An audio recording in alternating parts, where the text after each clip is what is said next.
as the last brick of the tall tower was being crushed for dust, and Noah was beginning to die.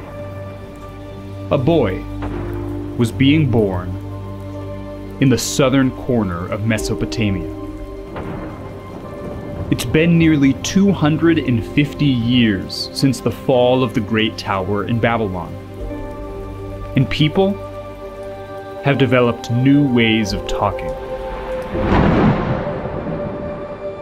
Dark ways. Bitter ways. Where they hear without understanding and speak without moving their mouths. Their new communities have been so impacted by this one event that they have altogether abandoned the God that created them in His image and have traded Him for gods that they have created in their image. They now worship small pieces of stone and wood that have ears but do not hear, and mouths but cannot speak. The people of the world now seek oracles from walking staves, and counsel from the dead. After all, it's easier to worship that which you make, since if the gods are crafted by your own hands, then within you resides the power to choose right from wrong, doesn't it? The scattered people of the world, all choosing for themselves what is right, what is the path to life. But 140 miles southwest of the fallen ruins, in an uninteresting part of the world, a common man, Terah, is having his first child, Abram, meaning exalted father. And it is because of this child that by the end of our tale, everything, including the very namesake of Abram himself, will be changed.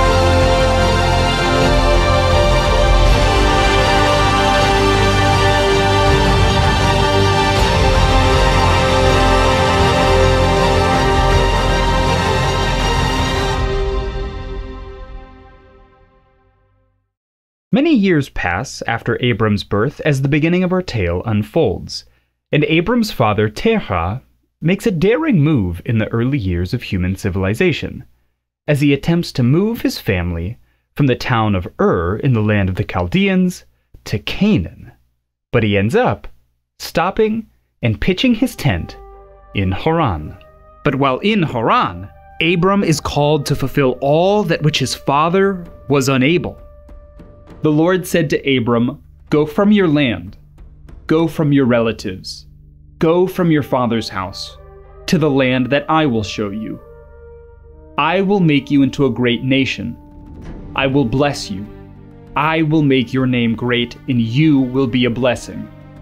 I will bless those who bless you. I will curse anyone who treats you with contempt, and all the peoples on earth will be blessed through you." Now, as odd as it may sound, ancient Hebrew readers and writers always understood that Abram and his family were pagan polytheists, meaning they worshipped many gods. Because of that, however, as the curse of Cain is undone in the man of Abram here, we see that this story will powerfully put on display one incredible attribute of God's character time and time again, namely, His mercy, withholding the punishment that humanity deserves. And it is through this very mercy that we will see the power of God unleashed to humanity.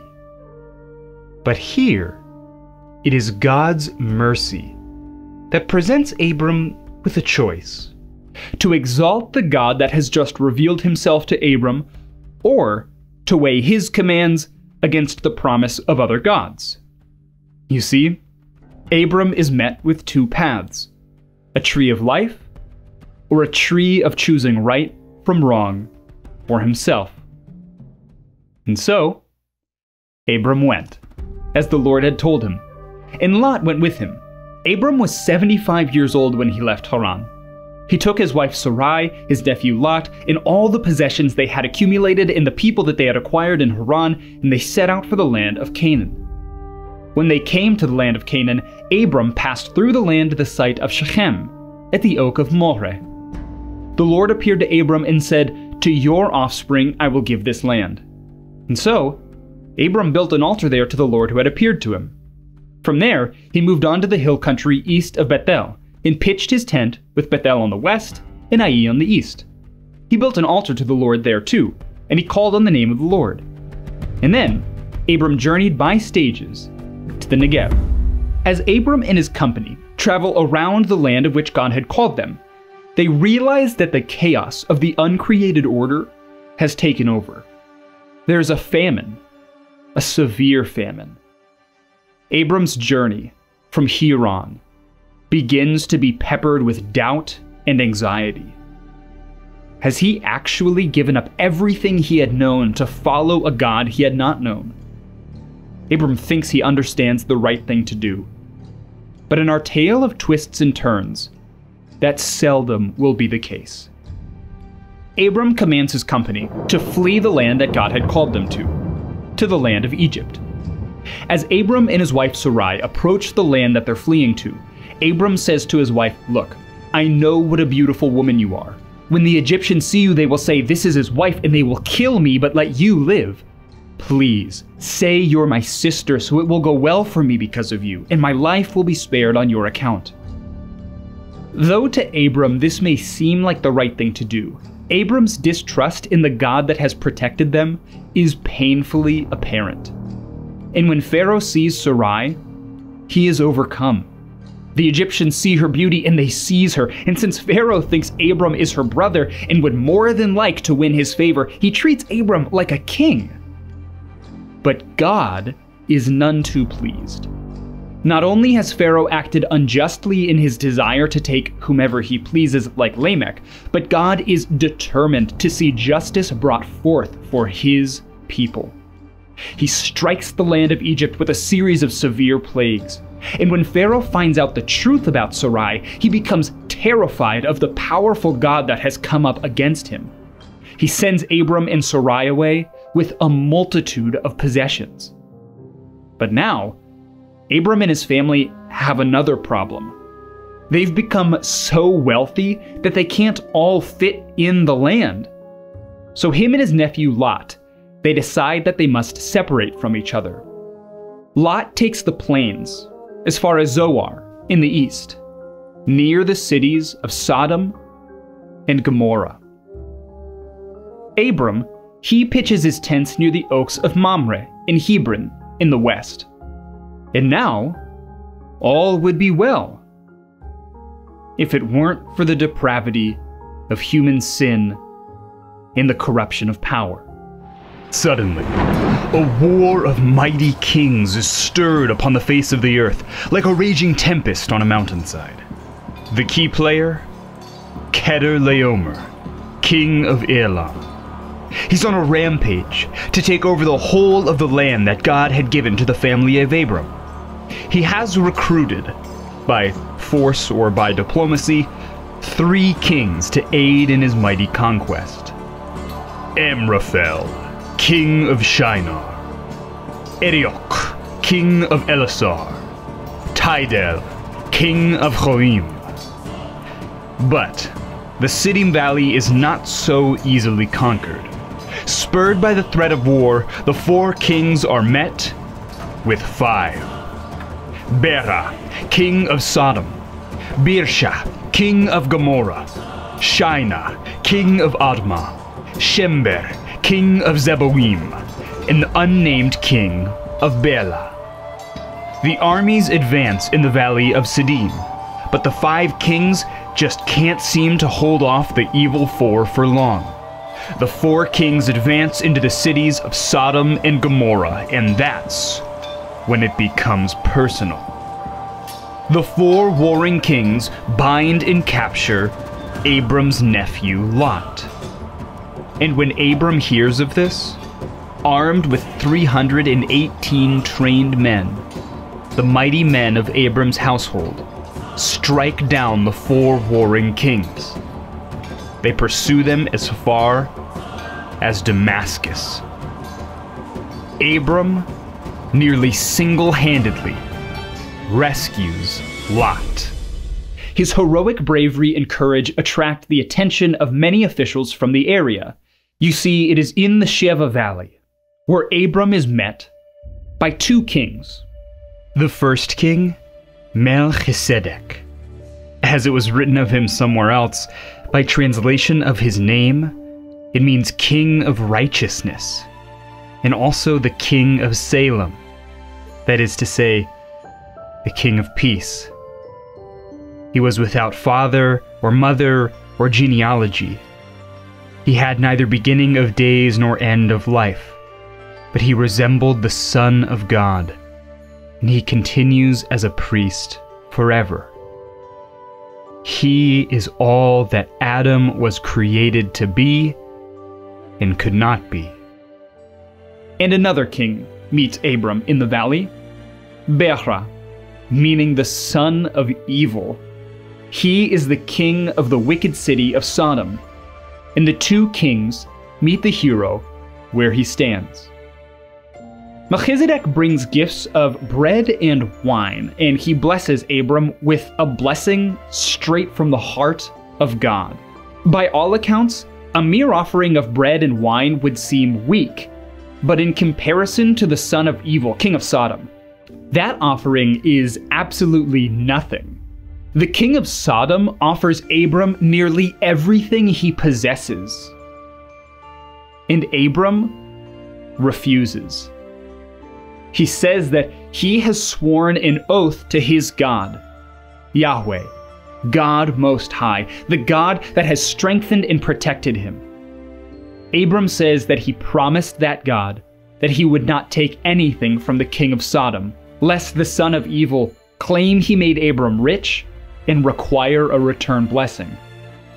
Out of sheer gratitude, Abram humbly gives 1/10 of everything he owns to the house of Melchizedek, priest king of righteousness and peace. Abram believes that the God of Melchizedek is the true, only, sovereign God, king of creation. And his faith in this God is beginning to be a shining light to the nations as the kings meet him in the Sheva Valley. And so, it is no coincidence that after this encounter, God appears to Abram shortly thereafter. God makes a promise to Abram right then and there. He says that Abram will have a son, even though he is old in age.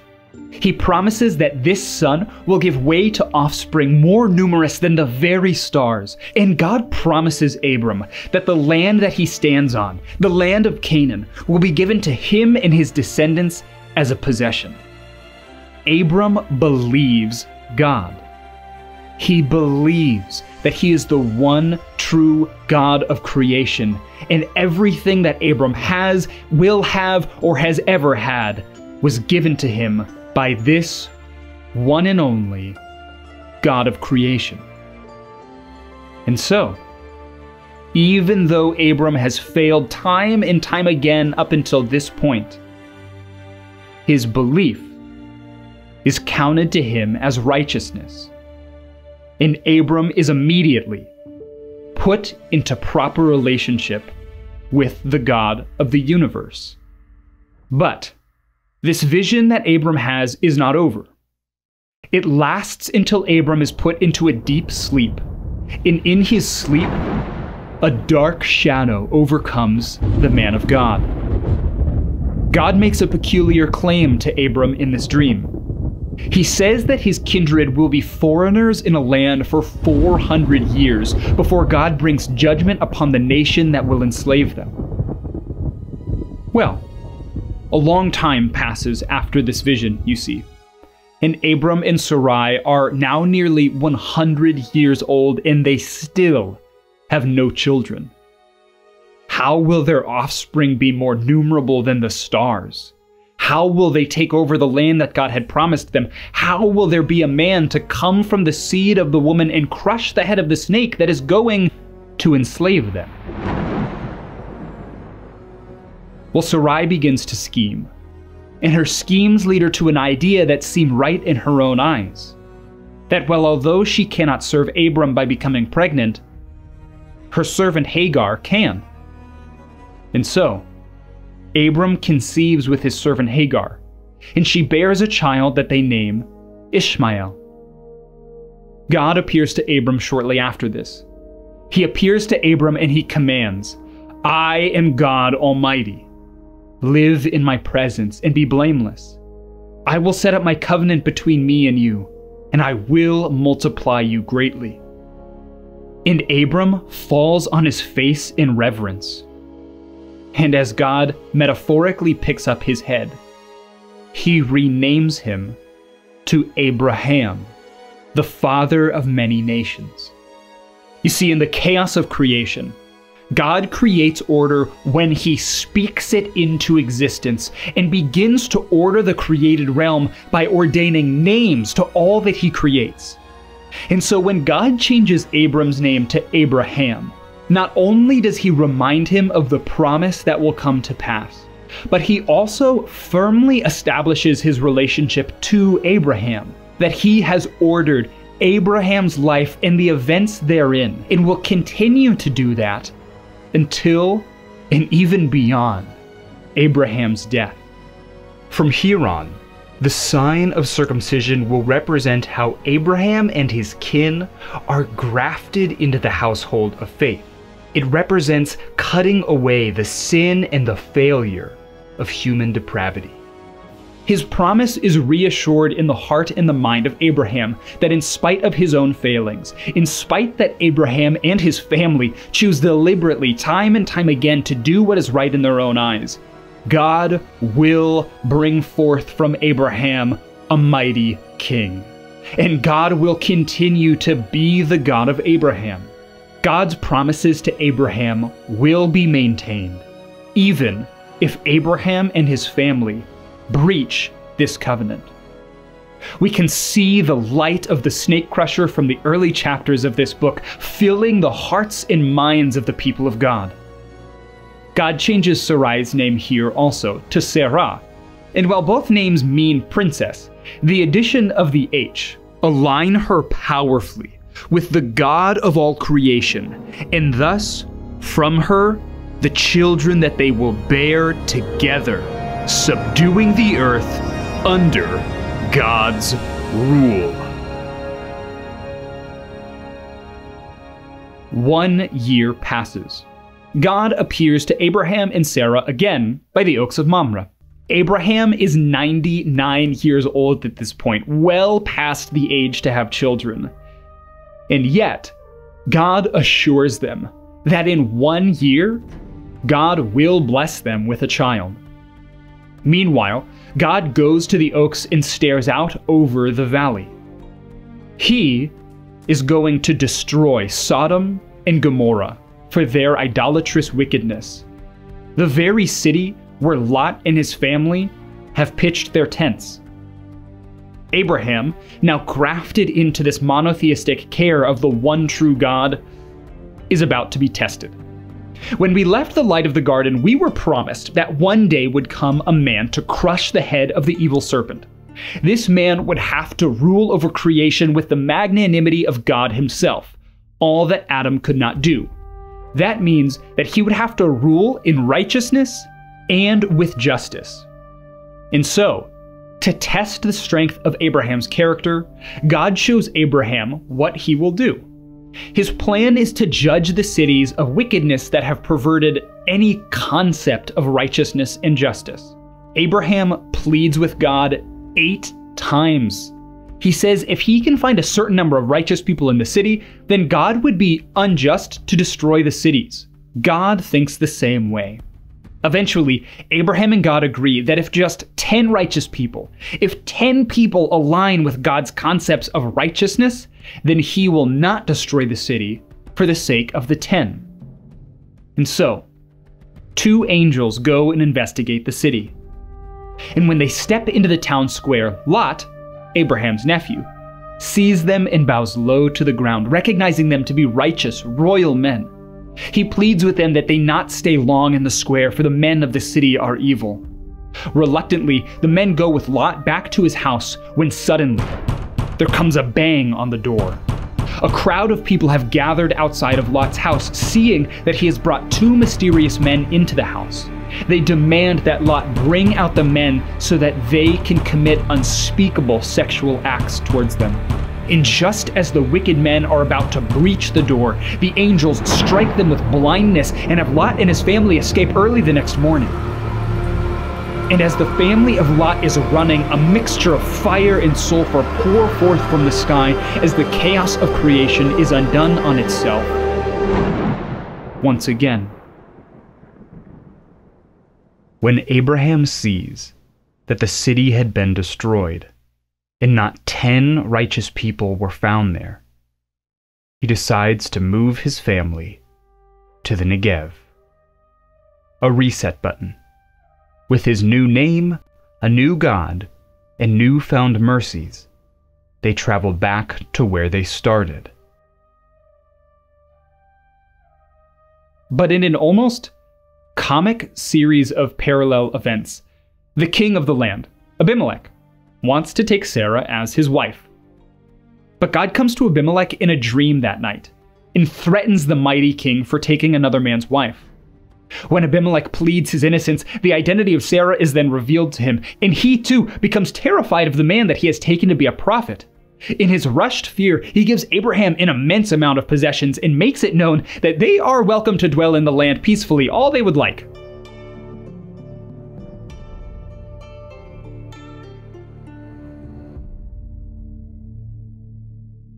It is after this that the Lord visits Sarah, and she conceives and bears a son. They name him Isaac, the seed of the woman. When Isaac is born, the Lord protects Hagar and her son Ishmael when Sarah demands that they be sent into the eastern wilderness. Abraham gives them provisions for the journey, and God meets the servant and her son by a river.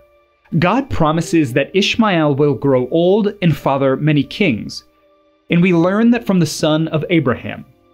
Ishmael fathers the 12 princes of Arabia.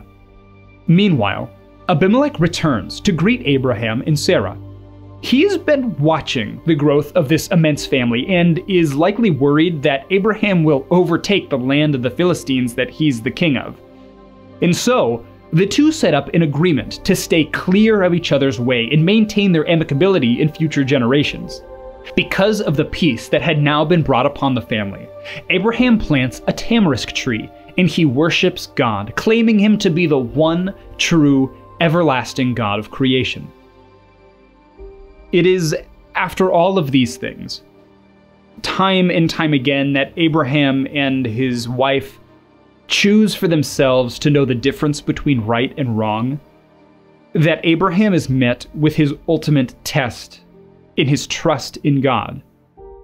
And as we will learn later in this story, God uses this test to give us a beautiful picture of who he is. God calls out to Abraham.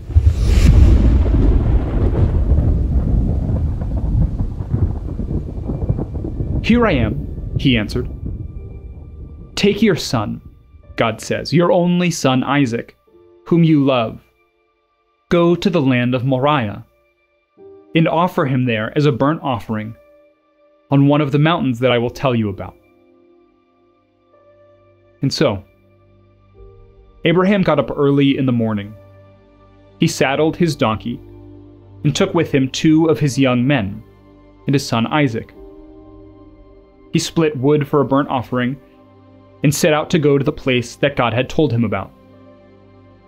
On the third day, Abraham looked up and saw the place in the distance. And then Abraham said to the young men, "Stay here with the donkey. The boy and I will go over there to worship, and then we'll come back to you." Abraham took the wood for the burnt offering and laid it on his son Isaac. The hill that Abraham sees in the distance for Isaac will bear many names over the centuries.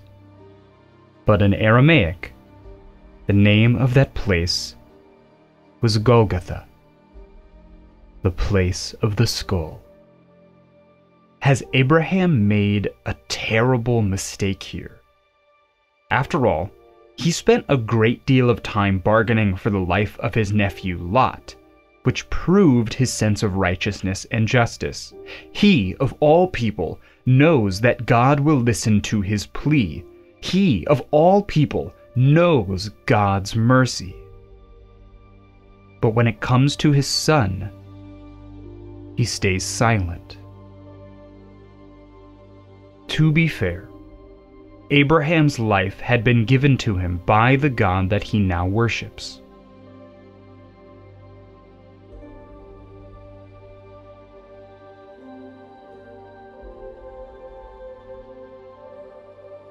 Will God's mercy fail? Will God pronounce judgment on Abraham for sacrificing his son, even if that is a failure on Abraham's part? Will God pronounce judgment on Abraham for withholding his son, even if that's a failure on Abraham's part? The question to ask is this: will God's mercy fail for those he calls righteous? As Abraham lays his son, bound on the altar, his hand raises with a sharpened knife.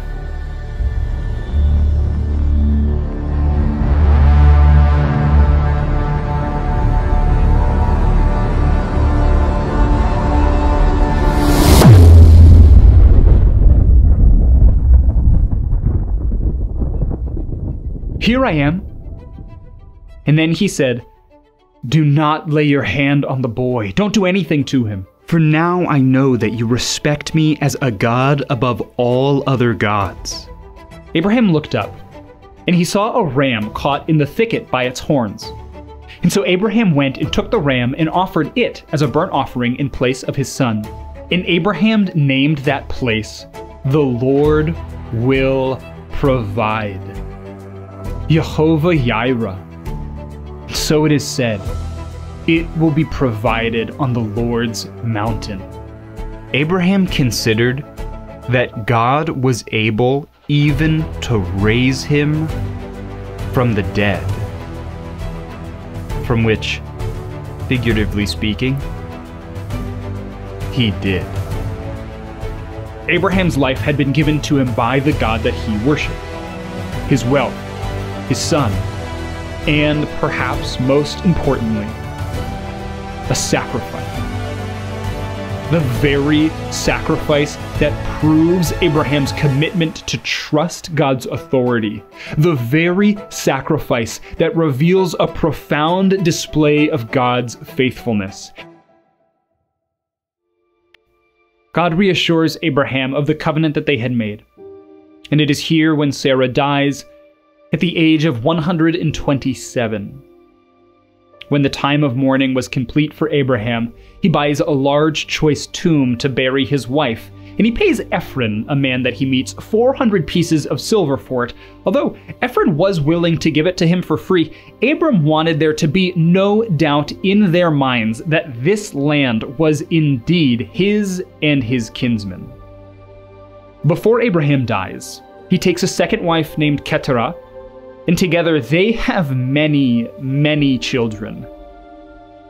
At the age of 175, Abraham dies, and he's buried by his two sons, Isaac and Ishmael, come together united under their father and their God. And they bury their father in the cave next to Sarah. These stories may seem strange to us now, but they give us indeed a profound picture of sacrifice and atonement throughout the rest of the biblical epic. You see, When Babel had fallen, and the people scattered, the gods that they made spoke to them. They commanded them to commit horrific acts, including the act of sacrificing their own child. So let me be clear. The God of this story is still, unlike every other god in thought at the time.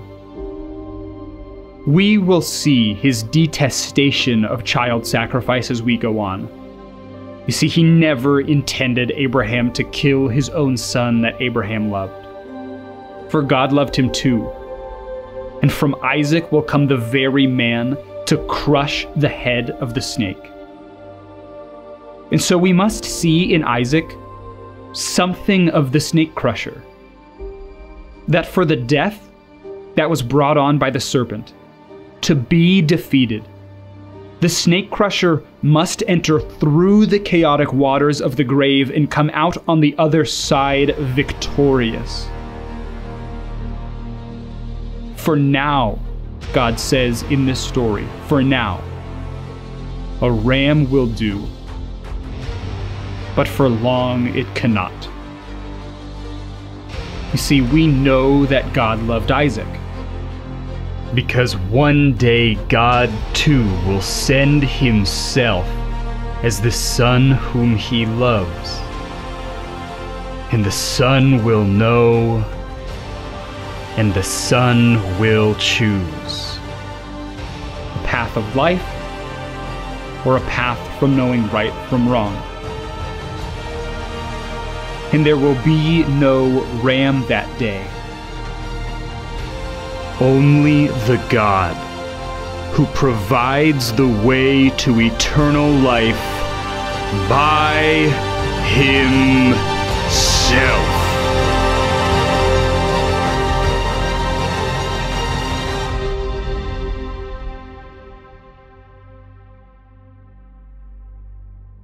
This was Bible Unbound. We'll see you next time.